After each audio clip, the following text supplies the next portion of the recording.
अपने कार्य क्षेत्र में लौटना है, कर्म क्षेत्र में, उस युद्ध क्षेत्र में, धर्म क्षेत्र में, वहाँ जहाँ सारे कार्य मेरे अधूरे पड़े हैं अपने प्रयोजन की पूर्ति के लिए, तो नए मत वाले हाथी को चारों पैरों में उनकी बेड़ियाँ डाल देते हैं। नए मत वाले हाथी के चारों पैरों में बेड़ियाँ डाल देते हैं लोहे की।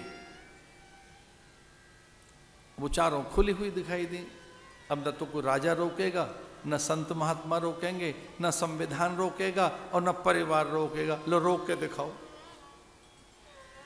माताएं रोकेंगी कैसे? माता खुद चाहती है, माता पिता ने कह दिया ना जाओ तो जाएंगे।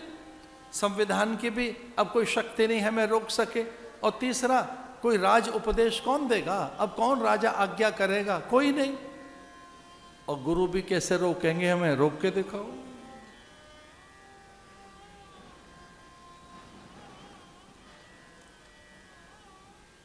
पिताजी को प्रणाम किया, मां को।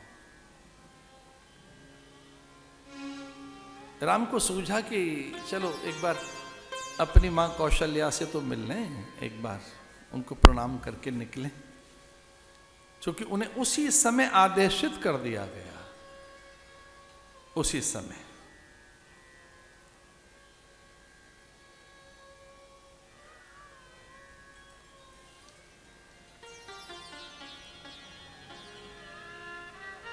कौशल्या अनभिज्ञ है, कहते हैं भोर हो चुकी थी, सूर्य निकल आया था।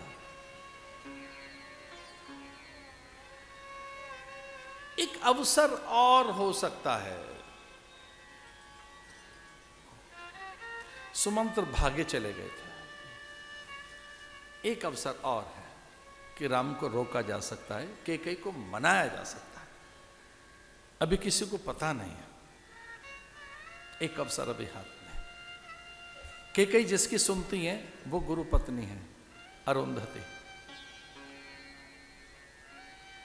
कैकेयी जिसकी सुन सकती है, कैकेयी पर जिसका अनुशासन चलता है, कैकेयी जिसके सामने मौन हो जाती है, कैकेयी की जहां चलती नहीं है, चुप हो जाती है कैकेयी जिन्हें देखकर, उनका नाम है अरुंधति, वशिष्ठ पत्नी।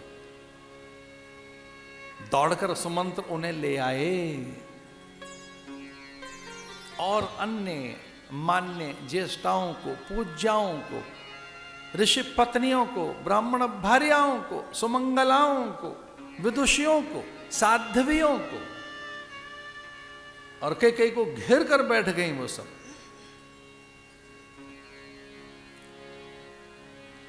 शिव दधीच हरिचंद कहानी, एक एक सन कहीं बखान। अरुंधति समझाने लगी कि किसी को नहीं पता अभी तक, केवल सुमंत्र को पता है, कुछ दो चार हम हैं, हमें पता है। राम को तो मनाया जा सकता है, तू वापस ले अपने वचन। और ये वचन तो वापस ले ही सकती है ना, वनवास का, राज्य का, भले ही वचन वापस न ले। कैकेयी जड़वत मौन होकर बैठ गई। कैकेयी ने आंखें बंद कर ली। व्याधि असाध्य, ये जानकर के अब व्याधि असाध्य है। अब ये जो रोग है ना, इसकी कोई औषधि ही नहीं। अब ये मौन हो गई है। चलिए आइए।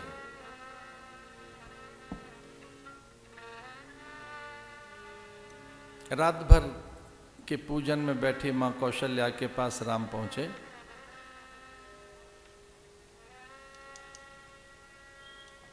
मुख प्रसन्न चित्त चौगुन चाऊ।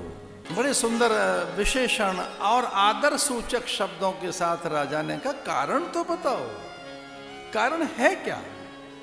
कौन है जिसने आपका अपमान किया? किससे अविश्वास हुआ है? अहित किसने कर दिया?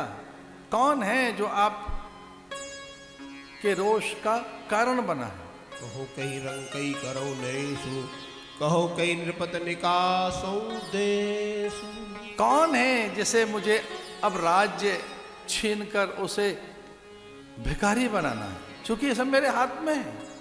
तो किसी राजा ने अपवचन कहे, परवचन, दुर्वचन, कटुवचन, कोई रानी ऐसी है क्या जिसने दुस्साहस किया? उस रानी और राजा को मैं भिखारी बना सकता हूं? आज ही उसके मस्तक का मुकुट छीनकर उसे द्वार पर सेवक बना सकता हूं। हो सकता है कि मैं उसे मृत्यु दंड भी दूं, हो सकता है कि उसे मैं नाना प्रकार के कष्ट से कारागृह में रहने के लिए कहूं कि ये कष्ट भोगेगा। कौन है, कौन है बता, तू बोल तो सही। वो बैठ गए विनय करते हुए, हाथ जोड़ते हुए, कई ने मुंह फेर लिया और अब उन्हें ये लगा कि कोई बड़ा ही अपमान हुआ है कई का। और वे कहने लगे कि बता कौन है जिसने तुझे इतना अधिक कष्ट दिया है, वो कौन शत्रु है तेरा, वो कौन है जिसने छल किया है, वो कौन है जिसने विश्वासघात किया है, तू बता तो सही। और तब कई ने कहा वो कोई और नहीं, आप हैं जिसने छल किया, विश्वासघात किया, शत्रुता जैसा व्यवहार जिसका है, मेरा अहित जिसने किया है, मेरा सब कुछ जो छीन रहा है, वो कोई और नहीं, आप स्वयं हैं। और तर्जनी उनकी वक्षस्थल पर रख दी कि वो आप हैं। राजा भयभीत हो गया, पहली बार अश्रु आए नेत्रों में। व्याकुल होकर राजा ने कहा, ना ना ना, स्वप्न में भी नहीं, कभी नहीं, तेरा अहित नहीं हो सकता, कभी नहीं कर सकता, तेरे विचार कुछ और मलिन हो गए, मैं ऐसा नहीं हूं।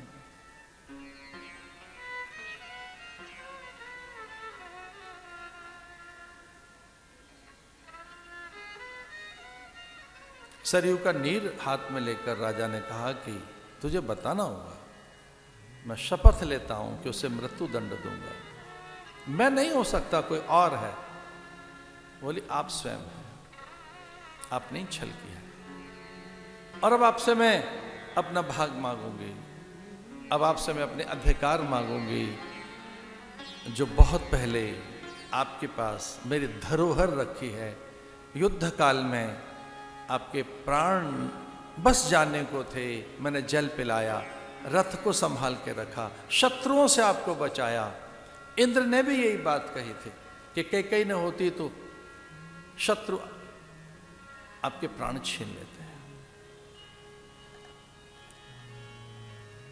आपने शपथ पूर्वक 2 वर मुझे दिए थे, उनका समय आ गया है मांगने का। अब मैं आपसे कोई चीज नहीं मांग रही, अपनी चीज आपसे मांगूंगी। वाल्मीकि जी लिखते हैं, तो दत्तौ च वरौ देव निक्षेपो मृगयाम्यहम् तदेव पृथ्वी पाल सकाशे रघुनंदनम। हे रघुकुल की रीत संभालने वाले प्रतापी पुरुष, मैं जानती हूं आपके वचन मिथ्या नहीं होंगे, आप अपने वचन से फिर नहीं जाएंगे, मुकर नहीं जाएंगे, आप ना नहीं कहेंगे। आप पृथ्वी पाल हैं, धरती का पालन आपके द्वारा होता है, देवताओं के आप आदर्श हैं, इंद्र भी आपकी दुहाई देते हैं। तथा प्रतिश्रुत्य धर्मेण न चेद दास्यामे वरम अद्येव हि प्रहारस्यामि जीवितम त्वद्विमानिता। आप अपने वचन के पक्के हैं,